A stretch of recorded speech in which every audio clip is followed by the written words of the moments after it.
First నాకు ఈ dress ఎలా ఉందో కామెంట్ చేయండి. ఈ డ్రెస్ కోసం నేను చీర అయితే తీసుకున్నాను అనమాట. చీర వచ్చేసి ఇలా ఉండిద్ది. పళ్ళునైతే పైన బాడీకి వేసుకున్నాను. ఇలా బార్డర్ వచ్చిన చీరకి ఫ్రిల్స్ పెట్టుకోకుండా కర్లీ కటింగ్తో అయితే కట్ చేసుకున్నాను అనమాట. ఇలా మొత్తం అయితే ఫోల్డింగ్ చేసుకొని ఎన్ని ఫోల్డింగ్లు ఉన్నాయో లెక్కేసుకోవాలి. ఫోల్డింగ్స్ వచ్చేసి నాకు 16 వచ్చాయన్నమాట. నా నడుము వచ్చేసి 28. 28కి 4 ఇంచులు అయితే మనం కలుపుకోవాలన్నమాట ఖర్చుతో. ఇప్పుడు మనం ఖర్చు కలుపుకున్నది 32 వచ్చింది కదా.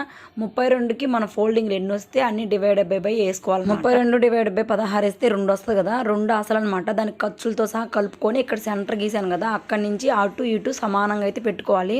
నేనైతే ఖర్చులతో సహా 2.5 అయితే పెట్టుకుంటున్నాను. అటు ఇటు 1.5 అయితే పెట్టాను అనమాట.